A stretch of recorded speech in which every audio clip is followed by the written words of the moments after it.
好，美国大选他们现在最担忧的是什么呢？是说TikTok 会影响他们的这个选举结果。出来讲的人还是这个 FBI 的这个情报总监海恩斯他讲说现在中国大陆要用 TikTok 来影响这个2024的大选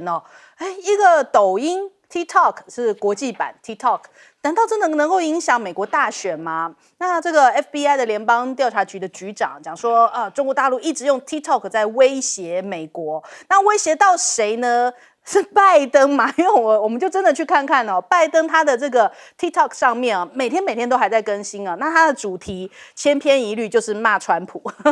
他的任何主题都是骂川普，他用这个 TikTok 用的也很勤那他很妙，他一边在玩这个 TikTok 一边在进 TikTok， 然后还不明白为什么大家不喜欢他，更喜欢川普。我们来听一听。I know the press is here and they're all wonderful people.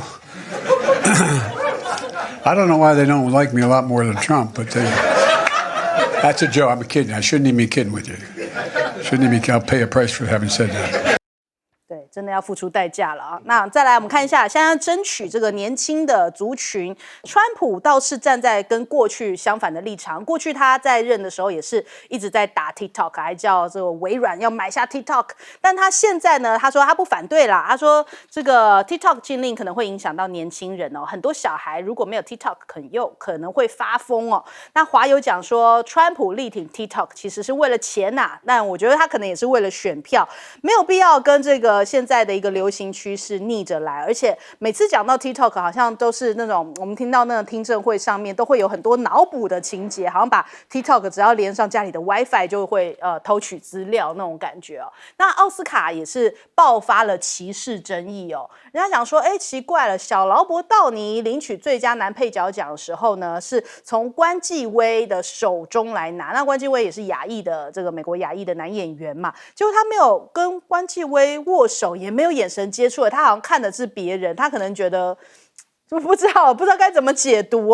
他是不是没有看到关继威，还是刻意没有跟关继威互动，反倒是跟别人碰拳的时候这样跳过了关继威，然后关继威在旁边也有点尴尬那很多人跑到他的这个 X 上面去留言说停止种族偏见，太没有礼貌啦。那连艾玛史东领奖的时候，他的这个颁奖人是杨紫琼嘛，那结果他也是跳过了杨紫琼，然后就走向了旁边的珍妮佛劳伦斯，还有一个这样子的一个拥抱互动。所以网友在那边讲说，艾玛史东对亚裔存在的种族歧视是不是也太不尊重人？人家说发生一次也许是巧合，那连续发生2次是不是就是一种根深蒂固的歧视呢？所以有这样子的一个讨论在网络上面，这个引爆了一番这个论战那再来我们看一下，这可能也是来自于就是现在目前中国大陆对于这个美国反美的情绪高涨，所以这样子的话题才会被人家拿出来讲说这就是对于亚裔的一个不尊重嘛。那我们看看中国大陆他们今年的电影产业也是常常会看到这相关的报道，说他们的国产电影叫好又叫座，已经彰显了文化的自信了。他们现在反而对于好莱坞电影是没那么喜欢看到那种相关的电影的排行，基本上都是他们就是大陆自己的电影，甚至是像我们的这个周楚除三害也是登上了他们的排行榜那2024的春节档，全国这个就是中国大陆全国的电影票房突破了80亿元，这个成绩也刷新了这个同档期的历史记录。我记得去年是热门的是《流浪地球2》啦，那今年的话是大家讨论最多的是《热辣滚烫》第20条这个是2个讨论度最高，另外还有《飞驰人生2》《熊出没逆转时空》都是他们的热门的这一次的春节档期。那《热辣滚烫》现在还要延长播放时间到4月多了。那多部影片他们现在其实题材也蛮多元了，就已经可以足以满足中国大陆本身市场的一些观影需求。截至到2月23号，全国这个中国大陆的票房127.14亿元，观影人数是2亿2.77亿次哦。那还有这个国产票房总加起来已经占了市场份额大概97.15%。2020年之后，其实可以看到中国大陆本身在他们的电影市场的市占哦，就是他们的国产的片大概就占了80%。2023年去年交出来成绩单又往上升了，是到了83%。那现在其实哦，两岸现在感觉起来，虽然好像今夏的事情有一些矛盾紧张，但是文化的交流倒是有让大家感觉好像不那么的冲突哦。因为《繁花》很多台湾的观众朋友也很爱看哦，甚至有些人就想尽办法看能不能怎么样看到《繁花》，或是翻墙啊，或者是用穿梭啊过去看《繁花》。那周楚除三害的话，也是先在台湾上映之后，到了中国大陆那边反倒更为叫座，所以两岸都有这样子的一些文化上面的话题交流，反倒是各自欣赏，是另类的一种这种缓冲，就是超越了政治隔阂。这首先我们请教一下介老师怎么看这个美国一直对于 TikTok 讲到就害怕？因为 TikTok 事实上对美国影响太大，它可能会改变美国，因为它现在有1.7亿的用户，大部分是年轻人，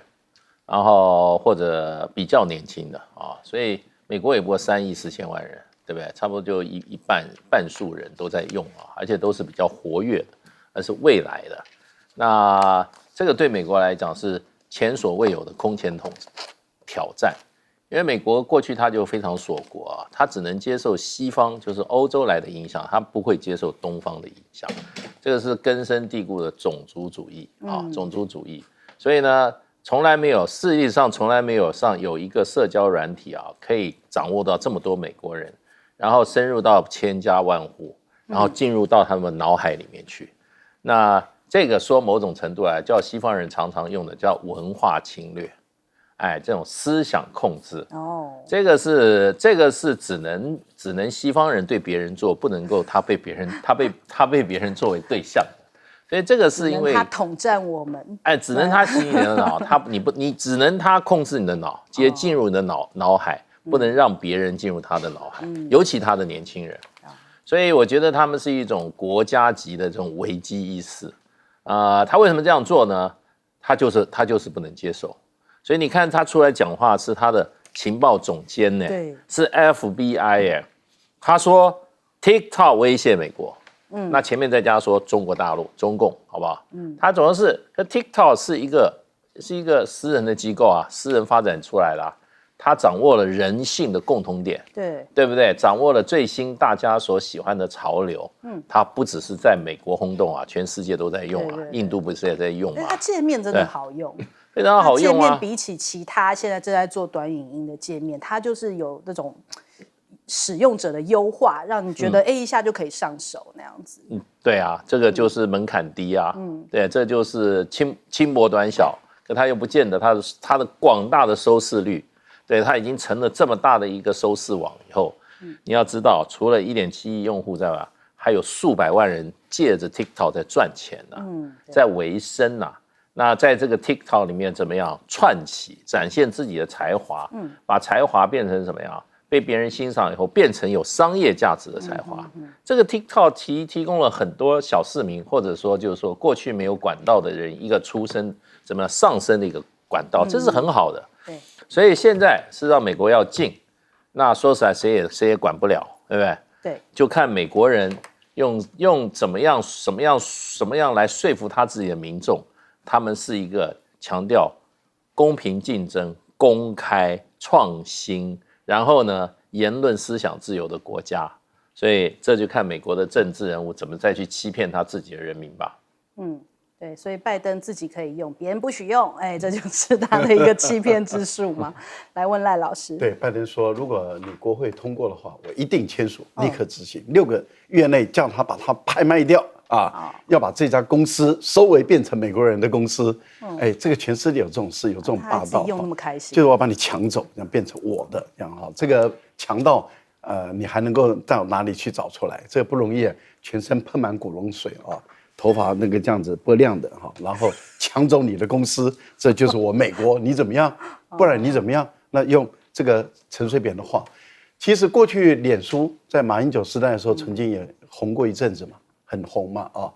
然后我们也知道，从脸书发展到 YT， 发展到 TikTok， 到今日头条，然后到小红书，然后你想想看到各种各样的，其实这些都是一个平台而已。这个平台我们都是参与者，我们是观众，我们也可以成为制作人，我们也可以成为里面的演员，对，我们也可以。那也就是说，它完全庶民化了，那它跟我们都接近了。而且它提供给你的一个工具是好容易啊，你可以上面直接剪接了，你可以直接配音了，你可以直接就成为一个电影的制作人，了不起啊！那它提供了这样一个短语音平台，它的影响力很大，它在美国的市占率越来越高，到1.7亿用户啊，1.7亿的美国人，美国人才3亿多人啊，有一半的人都在使用，而且是常常在使用这个抖音。对，那对于美国人来讲的话，崩溃了。然后，如果抖音可以影响美国的选举，那 YT 也可以影响美国的选举啊。然后那 YT 也可以影响台湾的选举啊，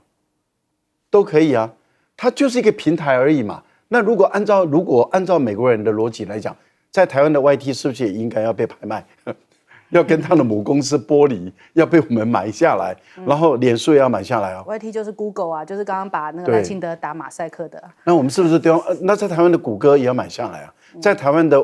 雅虎也要买下来。那全世界各国都要求他们的在那边的国家全部都买下来，那你 Google 怎么办 ？Google 也崩溃了啊，雅虎也崩溃了，或是脸书也崩溃了 ，Meta 也崩溃了，所有的都然后 X 也崩溃了，全部都被崩溃。如果美国人真的这样硬干的话，全世界大家都这样干，那我觉得这些跨国的公司都将荡然无存。不可以这么的嚣张，也不可以这么的跋扈，随便用国家安全的理由就在戴人家帽子，就想把它抢走，太坏了。另外，我觉得好莱坞的这种种族歧视也够了啦，已经搞多少年了。但是我觉得不用在乎它，为什么？因为好莱坞的市场是越来越小，而相对来讲，中国大陆的市场越来越大。其实大陆一直拍出好电影，跟我们台湾。其实讲到这里，我觉得台湾人真的是了不起，我必须要讲一下。周楚除伤害好看呢，演员演得好，几乎每一个演员都演得恰到好处，导演好，剧本好，小成本能够拍出这么获利这么大的，我相信很多人都爱死这个，都羡慕了，不是讲爱死啊，都羡慕。我觉得两岸之间应该把市场做大，而且事实上，中国大陆的市场已经够碾压好莱坞了。好莱坞的未来的奥斯卡也不会再有多少人爱看了，因为它也气势已尽了。好，我们先问一下小舰长。拜登有个疑问啊，就是他的 TikTok 怎么样可以跟川普一样红？小舰长帮他提供一个方法，就是他跟空气握手，他不知道要跟谁握手，然后呢，他上空军1号拔豆的那些照片贴上去，保证比川普还红。而且是自己贴，而且要有一点自嘲的味道，对，那个就会红。你一天到晚就是像刚刚翟轩他贴那个的解释的时候，我们可以看到这个是拜登他自己的TikTok 的账户啊，你看他今天贴了3个，全部通通都在贴川普，你不累吗？你觉得这样很好玩吗？你觉得你如果拜登来跳科目3可能也会红啊。然后你看他这一个就是上面的这就是上面接下来就是上面的这一个图啊。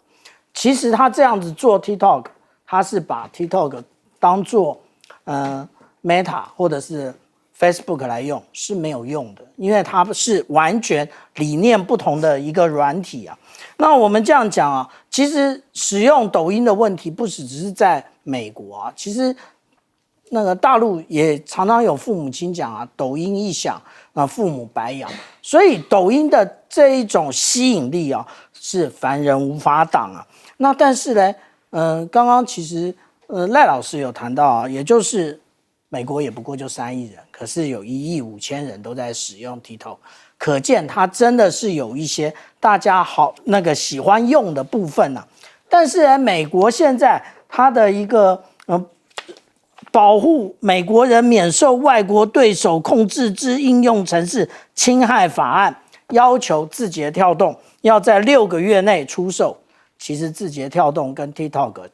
虽然都叫 TikTok， 可是它是海外版，跟中国大陆是完全无关的。中国大陆的 TikTok 当然依照那个国家制度的不同，它的确它的公司里面是有党委书记的，可是国外的字节跳动它没有这个层级。这个部分在就是去年，他的 TikTok 执行长周受资在美国那个众议院接受这个听证的时候，他就讲过这件事啊。为什么大家不记得嘞？那至于说现在又说了，那个美国的国家安全局长说，哎呀，要注意啊 ，TikTok 它可以关闭消息，你们什么都关闭啊。讲说比亚迪要输往美国，雷蒙多就说那个比亚迪可以让那个中国的电动车可以自动熄火。那讲到华为，你们又说那个这是大陆半导体的那个对于美国的一种威胁。你们什么都威胁，什么都危害，有想过吗？这个就是表征的美国无法跟中国大陆一起在最新科技上面一起竞争。好，我们先休息一下，广告之后马上回来。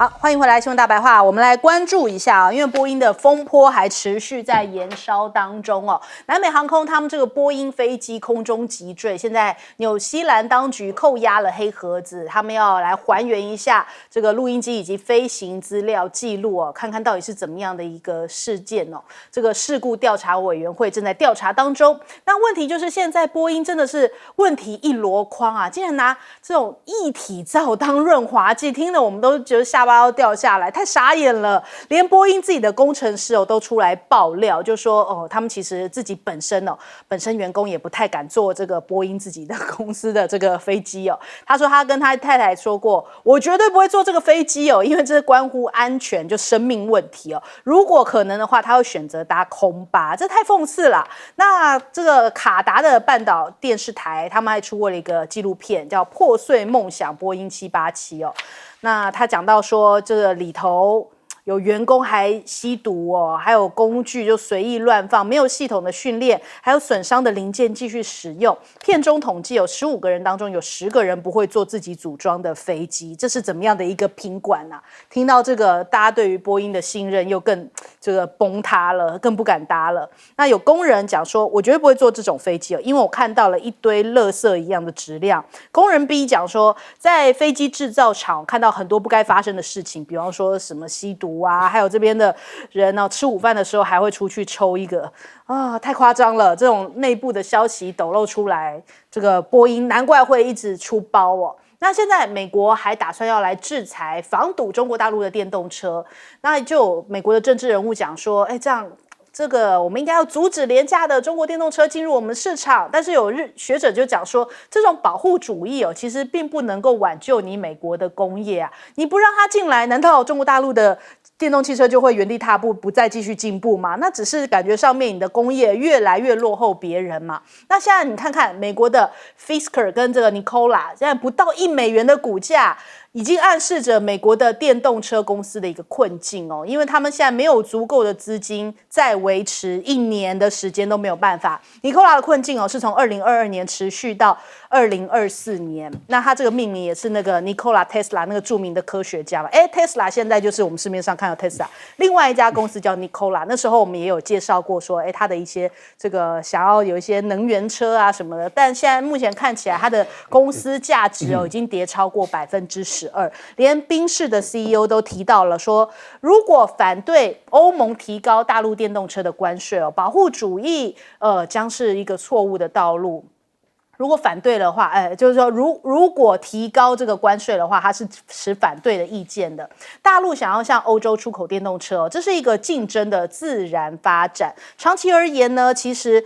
就是有竞争的话，会促使欧洲的车厂更加进步嘛。那你保护主义的话，就是在反其道而行。而且现在比亚迪持续的降价攻势，现在这个对手已经不是在瞄准 Tesla 咯，而是所有的合资车企。它的目标就是要在电动车的销量超过 Tesla， 那现在目前已经达成了。接下来它就要朝所有中外合资的车厂来进行这个价格攻势。还有这个比亚迪现在已经变成了日本这个本田汽车、日产汽车他们现在就打算不跟他玩了啦，就说我不跟中国的电动车较劲，打算要削减中国的产量，因为跟不上这个比亚迪如果你有看到网络上面分享的一些影片的话，那满街中国大陆的车上这个都是比亚迪所以已经非常普遍了，非常的 CP 值高又便宜那我们看到他们现在日本已经打算要退出这样的市场竞争了。那小米倒是这个摩拳擦掌打算在月底要来发布新的这个电动车、能源车。雷军讲说他会在3月28号正式推出小米汽车 SU7那其实过去雷军就曾经发下豪语说，小米的智慧驾驶技术是目标2024进入行业的第一阵营他说他已经经过了3年这样子不负3年之约这样子的努力而其实当年呢他要做的时候，王传福也有一番话是建议给雷军的。那我们来听听看。这个精准的战略的话呢，它不只说你浪费50个亿，浪费50亿，其实很多大咖进来50亿不算钱。比如说像雷总，对，1000个亿，对关键是你浪费你3年的时间，这3年时间你说要值多少钱？拿钱是买不到的。市场如战场，战场的话呢，靠写报告、批准、开评审会，那仗就没法打了。没错，唰，看准方向，必须定，速战速决。速战速决3年前他有这样的一个梦想，就是雷军有这样的一个梦想。当时王传福这一番话，有人在讲说他在劝小米不要跨境市场，但他后来有解释，他说并不是这样子，他是说建议小米要选对方向。他说事实上在比亚迪跟小米之间有非常多的一些产品上面的合作跟联系所以现在感觉上面中国大陆的这个电动车是要打一个团体战。也就是说，它可以给予这个雷军更准确的一个方向来进入市场。那是不是代表这个美国也好、欧盟也好、日本也好，如果还是选择保护主义的话，就要等着被这个市场淘汰了呢？我们先来问一下介老师怎么看这个波音，这有点可怕的。波音非常可怕。波音这个情况有点像上个世纪80年代美国底特律制造的美国车。这种工人传出来的这些话都很准。当时这个波音就美国底特律汽车厂有一个传言，他们里面自己人出来说，礼拜5出的车不要买。你要看一下，你买车的时候，你问一下你 dealer 说这是礼拜几生产，精准到礼拜5。然后礼拜5不能买，他说礼拜5要放假了，工人在混，乱弄对，就给你乱搞一气，所以那个车来都叫好。我那时候在美国买车，第一次买车的时候，那个 dealer 居然跟我讲说，如果你买的是一个 Rambo， 你可以退。我还第一次听那个什么叫 Rambo， 我还知道就是大烂车。就这个车你拿到以后全身都是问题，你最后发觉没办法开，你证明如果是这样的车的话，你可以还给他。所以我第一次买车，听说有车子出厂叫 Rambo， 就是都是星期5出来的车吗？那一定星期5所以跟这个弄得很像。其实波音问题这个公司没有问题才怪对不对？2018、2019，它连续同行的飞机，一个在印尼，一个在伊索比亚，都摔飞机，一共摔死了350几个人。天上怎么摔下来呢？就直接这样冲到地上。那最后发觉它原因是自动驾驶的问题。你那个自动驾驶接管飞机，有飞机就自动自杀，就变成神风特工队自杀。他说那个连驾驶员都没有办法控制那个飞机，要去拉起来拉不起来，2个飞机都这样子，自动驾驶、自动接管以后就俯冲，就变成神风特工队，里面的飞机上一个人都没有活，结果叫他们查出来没有结果，结果波音居然有人出来讲说，他说啊，其实那些在这个飞机上死掉的人呢，应该是没有什么痛苦。人家为什么没有痛苦？因为他们摔下来的时间很快，从他开始发觉见腹粉可能就是一瞬间就砰就是他说他们没什么痛苦，而且他那种坠法，事实上人也大概就失去知觉了，就突然往下坠。那这一次呢，在这个南美航空这个飞机呢，这个波音787是比较新的飞机哦，大飞机哦，在纽西兰上空也是一样，它也是急坠。两个人怎么形容？他说我看到我旁边人在抛到天上以后，从天花板上摔下来以后，肋骨就当场被弄断。然后呢，另外一个说，我整个人在飞机驾驶，我的背是贴着那个船舱那个就飞机舱的天花板，我跟那个电影一样被吸在天花板上看下面的所有人。为什么？他急坠嘛，对，急坠人就飞起来嘛，所以大概50多个人受伤，300多人的这个飞机，50多个人受伤，到现在也没交代出一个。那你记不记得我们伟大的布林肯先生，他去慕尼黑开会，结果呢，开完会以后他自己买机票回家，因为他的专机又是波音的，飞不起来了，对不对？然后呢，他说他的控制设备，还有一次波音飞机怎么样，开到天空呢，他的那个什么。它的那个门呐，后面有一个门突然飞掉了。对啊，这种飞机，你看现在这些工厂这些工人出来讲的话，你觉得可不可信？自己判断。很忧心哎，我们还被迫要买那么多架。赖老师，你提醒我了，最重要的一个观点就是说，当越来越有这么多的波音的员工，尤其这些工程师、技术人员出来爆料，说他们的生产制造有问题，那波音也果然。按照他们的爆料的情况，那么一架都出了问题了，而且各形式的飞机都出了问题。那我们就来看有2个问题值得商考。第一个问题就是波音它透过政治力去施压很多国家来去推销抢它的飞机订单，然后那一个国家或者那一个地区的它的政治领袖、它的国家元首，他却去牺牲自己国民的利益，然后让国民陷入困境，然后去购买这些有问题的飞机。像我们台湾就是莫名其妙买了很多的波音，然后本来是要买空中巴士的，结果去买波音。现在如果说哪一天我们的乘客搭乘的那个他买下来的波音摔了，那这个责任在谁？所以你就可以知道有一些政客就为了要满足外国人的利益，然后出卖牺牲自己国家人民的利益，跟他的生命跟安全，坏透了。这真的是坏透了。第二个，我更忧虑的是什么？我们的航空公司怎么办？买这么多波音的航空公司，如果波音被查出有很多越来越多的问题，而它的未来它的飞机一架一架出问题的话，我们的这些航空公司该怎么营运呢？它如果满手都是波音，那它未来该怎么营运？这些航空公司它的飞机如果都停飞的话，它该怎么办？它找谁去说？它怎么营运？它的公司会不会破产？它的公司会不会开始赔钱？我觉得这个部分里面，都要考虑哦。很多国家、很多政府，尤其是强迫我们的人民、我们的航空公司一定要买波音的这些政客。坦白说，这些人要负责任的。好，请教舰长。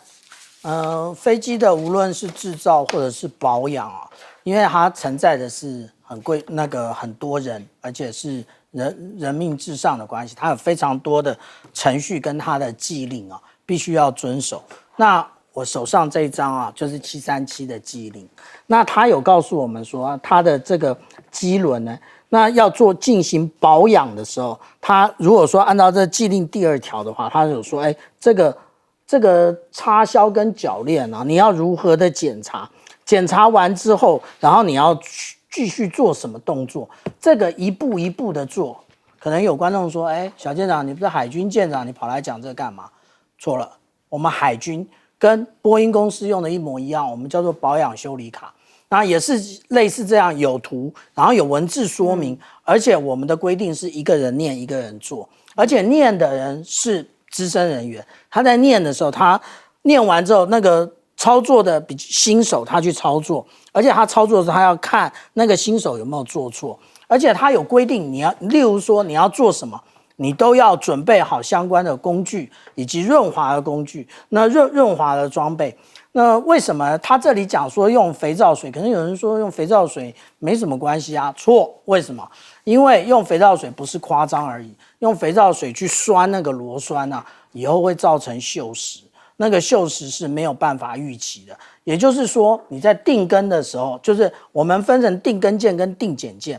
定根件也就是说，那个一定的时期你就要更换；定剪件也就是一定的时间你要去检查。可是如果你当初一开始你上那个螺栓的时候，你用的是肥皂水而不是表定的润滑油的话，里面就会有不可承受的一个锈蚀。这个锈蚀未来在空中如果压力大的话，那个螺栓就直接断裂。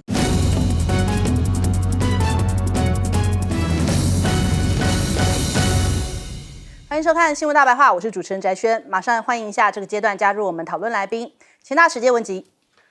翟轩好，各位朋友大家好。国际事务专家赖岳谦。主持人好，各位朋友大家好。前海军舰长吕礼师。主持人好，各位观众大家好。好，我们立刻来看一下哦，今天大家讨论度非常高的是一件事情啊，到底什么是机密？什么事情更机密？什么地方是 Google 上面不可以看到的？我们来看一下这则新闻哦。赖皮寮现在被蒙上了朦胧的面纱哦，就人家讲说，在 Google Map 的这个实景上面哦，赖清德的老家已经这样雾蒙蒙的，已经打了马赛克啦。人家讲说，不是要变成什么矿工博物馆给民众开放参观吗？那该不会这公益信托的进度也都是说说而已哦？那但是另一个事情原本是被打蒙的，现在亮出来了，是什么？是我们的公三哦，怎么会这么让大家觉得很讶异哦？难道赖皮寮比起公三更机密吗 ？Google Earth 上面的更新图资哦，大肚山新进驻的天宫3型飞弹，画质清晰。而且看到这种华丽的扇形7爪阵地当中哦，有7座的弹箱，直立战备当中的公三这个飞弹清晰可见。邱国正就讲说，我们会赶快跟 Google 来协商哦，把机密的这些基础所来遮盖起来。那是不是对于 Google 来说，他们收到的讯息是，以机密的层级来分的话，赖清德的赖皮寮更机密？在公三之上，这让大家觉得极为讽刺哦，所以网友就猛酸啦，说哇，赖皮寮比起军事飞弹基地还来得重要，所以你看赖皮寮也懵啦，这个国防部也懵啦，总统府没有懵，总统官邸也没有懵，所以到底孰轻孰重一目了然。但是有人讲说，没有，你错估了赖清德的用心，他是一种欺敌战术，他是想要让赖皮寮懵起来，让人家以为那是飞弹基地，那是更重要的军事基地，他是一种牺牲小我的精神来做这样的一个，我已经讲不下去了。好，重点就是大家觉得很奇怪啦，怎么会赖皮寮反而要打懵？军事的飞弹基地不用呢？另外看到这个萧美琴要去美国了，《华尔街日报》讲说会拜会这个拜登政府的官员。路透社说，萧美琴这周将要以私人行程来访问美国哦。那《华尔街日报》讲说，他会跟这个美国的官员见面，来商讨新政府的事宜，就在520上任之前。本周就要有这样赴美的动作啦。那大陆的这个大使馆发言人刘鹏宇讲说，中方坚决反对美国与台湾地区进行任何形式的官方互动，而萧美琴在他们看来也是顽固的台独分裂主义者，分裂主义者。那我们看看赖清德也要接见这个美国进步中心的访问团，他说要共创印太的安全跟繁荣哦。台湾站在面对中国威胁的第一线，期待能够得到美方的支持，来共创这个印太地区的安全繁荣。那对比一下哦，就是我们现在国军更改了第1级的界定嘛。那邱国正说，这个是朝接战规定来做准备哦。他说不应把这个调整第1级界定成这个蛮干。那未来国军在标准的作业程序 SOP 之外，也朝着接战规定哦，就是 ROE 做一些准备。那另外，他也证实说，军人逃亡回归军事审判吗？他说，现在陆海空惩罚法正在修正草案送到立院当中。那接下来可能会更加的用比较严格的方式就像是军法方面的这种方向来做一些调整跟修订。那再来看一下，解放军现在动作也是很多，在这个很多的海域常态化的春季练兵，在黄海、东海、南海都有进行一些军事的训练。那天天练兵，感觉上已经是一种新的常态了。那说起来是要为着维护国家领土主权以及海洋的权益，所以解放军其实你看，如果你长期在关注微博，他们的什么东部战区啊、南部战区，都每天都有一些他们最新的军事动作正在更新当中。那大陆的外交部也提到了，南海不存在领土争议，域外的国家不要做一些矫饰者他说，中方对于南海诸岛拥有无可争辩的主权，中非在南海不存在领土的争议，域外的国家谁呢？就是在讲美国嘛，应该要尊重这个中国以及有关的东协国家，不要做南海的矫饰者啊。那还有美国有一个动作，现在恐怕真的是会激发更大的紧张，因为在巴丹群岛他们试图是想要在巴丹群岛这里来建这个新的军事的基地吗？首先是企图要切断解放军的海空军进出太平洋的一个主要通道，其次巴丹群岛跟台湾距离不到200公里如果基础设施得到充分的开发，可以作为美军介入台海战事的一个紧急补给站，那真的也是一个非常敏感的一个状况这港口一旦建成，未来会变成台海发生战争情况下会是非常重要的一个战略的据点，也可能会对于北京武统台湾的计划产生一些重要的变化，这个是美国之音的一个讲法。还有美国的新财年预算首度把台湾列为一个援助的项目，我们真的不知道该喜该忧因为通常要列为一个单独的项目的不是这种乌克兰就是以色列，都是正在发生战争的地方那台湾难道也是吗？所以我们也被列为一个单独的项目那我们看到国会山庄有一些议员跟专家都认为，美国的国防投资仍不足以应付当今国际安全的挑战，尤其是解放军现在扩张的速度。好，这首先我们先来请教一下介老师怎么看我们的这个 Google 机密呢？对，这个一定有国家机器介入嘛，对不对？要不然 Google 的话，它怎么会做这种动作？所以用国家的机器介入的时候就看国家的权力还是很大的国家权力还很大。那你看这个黄国昌真的不错，他这个政府并没有他强拆，他还是把他这个自己的这个被号称的这个违建，他自己的拆得一干二净嘛，对。那昨天也都上了网站，它很透明。那现在就变成你就是违法，你就是依法嘛。对，这个法治国家最基本原则法律之前人人平等，管你是谁管你是赖清德还是蔡英文还是黄国昌都一样对不对？你像美国的总统，这个前任总统这个川普被4个刑事案件起诉民事案件更多有没有说他有什么身份不同就不能够接受法律的制裁？没有嘛，法律之前人人平等嘛。那问题我们就是说，赖皮寮什么时候拆我们都不知道现在还把他用这个 Google 给他蒙起来是干嘛？对不对？然后该蒙的不蒙，真正该蒙的应该是我们的军事基地对不对 ？Google 做这些事情的话，你政府难道会你既然有能力让 Google 把这个什么赖皮寮给它蒙起来，你为什么不用该做的事不做呢？你的飞弹基地被人家平民都看得清清楚楚对不对？而且是新的对不对？这个新进驻的天宫3型防空飞弹刚进入到大肚山，噼里啪啦就出来了。这个还有什么军事机密好讲？我对我们的军人教区我对我们大肚山这些飞弹部队的同仁教区他们等于暴露在所有的这个攻击情况之下，一点掩蔽都没有。请问这个政府在干嘛？对，你的国家机器去管这个赖皮寮那个违章建筑，可是不去保护我们这些军事机密的地方，这是太离谱了。我们这个国家现在国不成国对不对？所有的政治机器、政治的资源都被干嘛？都为个人服务，拍马屁啊，效忠搞效忠，更可恶是他个人也这样子要这样干啊，对不对？我们现在选出来是公仆啊，不是选皇帝啊。那下面在那边拍马屁的，还有自己以为自己皇帝的那些人，要头脑要清醒一点啊。对，这个是让我们的国家蒙羞的事情啊，这种事也干得出来。所以以前这个真的是最黑暗的时代啊。那个时候历史上有一句成语叫什么？叫朱门酒肉臭，路有饿死鬼。对，饿死骨。那些在这些上面这些要吃香喝辣的家里的菜多到吃不完。那个酒跟肉都臭在那边，都烂在那个地方了。可是呢，饿死的人在街上呢，满街都是，路有冻死骨啊，饿死骨。这个就是现在情况，我想稍微改一下，跟这个情况很像啊，叫赖门，对不对？蒙起来，对不对？然后呢，飞弹看光光，对不对？这就不是就这种情况吗？最坏的时间。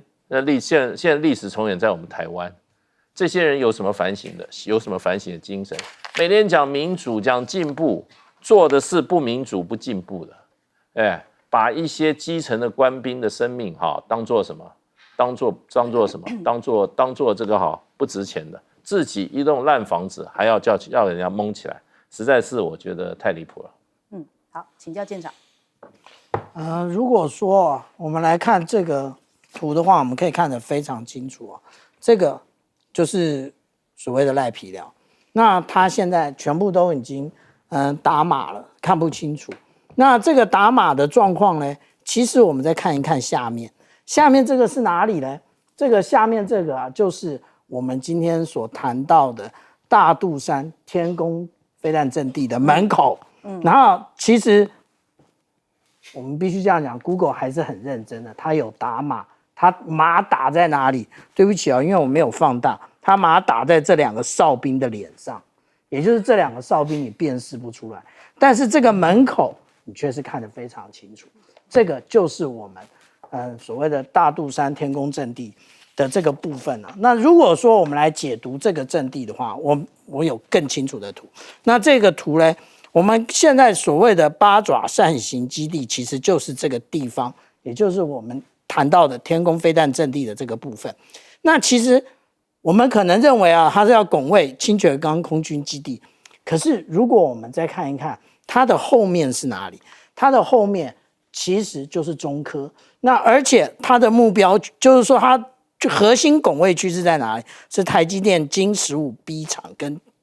金源 15A 厂。所以其实这里看得非常清楚这个就是我以前一再的建议的，也就是说，除了军事基地之外，另外我们的经济建设需不需要保护？从这里面就可以看得非常清楚，也就是现在已经保护在里面了。因为我们这样讲，清泉岗空军基地它的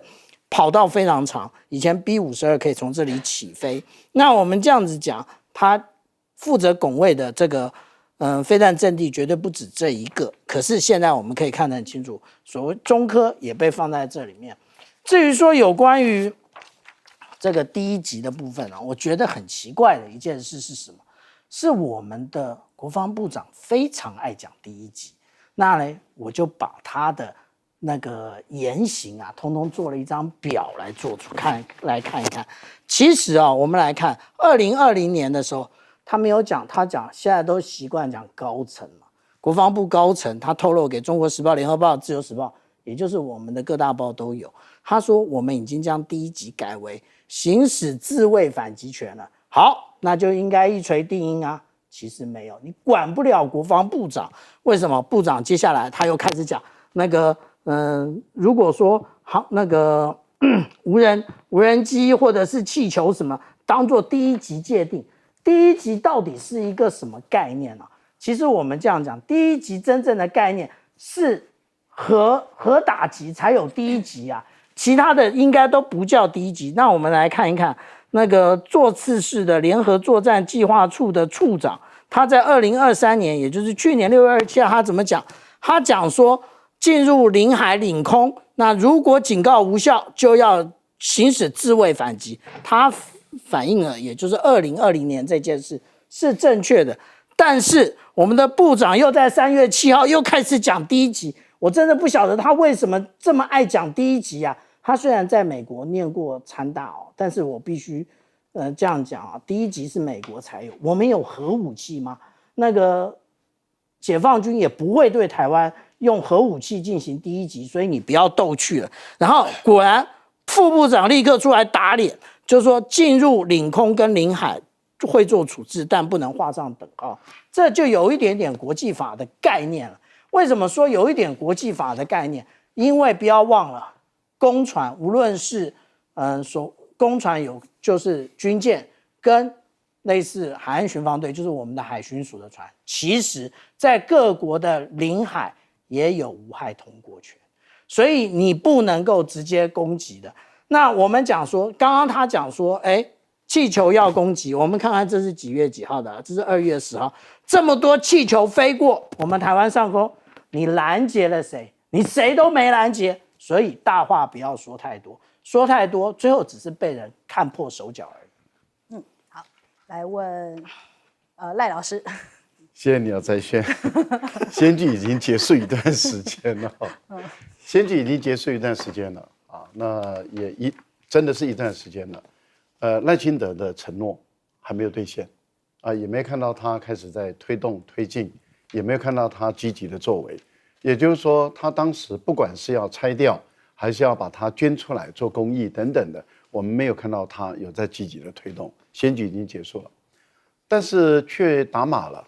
模糊化了，然后定位定不清楚了。这一点很明显的就积极的推动了。那这个部分里面是谷歌主动的积极的做，还是被动的被要求积极的做？如果他是被动的被要求做，那很明显的，那也就是赖清德已经介入了。那问题是我不相信谷歌他会主动的积极的要去把它模糊化，要把它定位，把它弄不清楚。我想谷歌不会主动做这件事，所以他一定是被动的。那也就是赖清德却很主动的去要求谷歌，你要给我打码，你要让人家看不清楚那是我家，但是他却不愿意把他的家按照他竞选前的承诺，把它开始推动这种这个捐出来做公益。这代表什么？政客，标准的政客。政客的嘴脸就是如此，选举前的时候就用来骗老百姓，说哎呀我一定会把它捐出来，但是在选举前没有做，选后也不做，即将要上任了，也如果都还没做的话，这种人就是典型的政客了，因为是来骗选票，骗什么选票呢？骗他当选，可是他却积极的去把他打码了，这就不应该喽。就这个真的是千不应该万不应该，不应该这样做。萧美琴低调的要去美国去，但是问题是赖清德跟萧美琴都是台独的，他很典型的就是台独，所以这4年台湾一定会被2个台独的往台独的方向带，因为这2个人是正副领导人，他们都是主张台独，所以一定会把台湾往台独方向带的时候，解放军在这次2会中，他就是要打台独，要出统。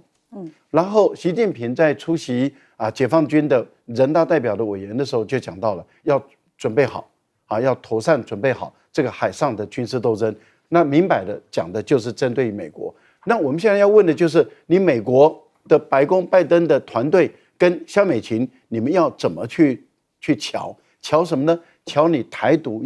的分寸要玩到什么时候？我觉得台湾目前的情况来看的话，事实上是有风险的哦。而且这风险不低哦。那也就是说，他们玩过火的话，那如果真的是擦枪走火，而邱国正又说我已经建立一个 SOP 了，要开始谁开第1枪，我要授权出去，那两岸之间还真的因为台湾开出第1枪而打起来，我觉得小心谨慎了。台湾的民众也要小心谨慎了。开第1枪的官兵们，你也要小心谨慎了。好，我们先休息一下，广告马上回来。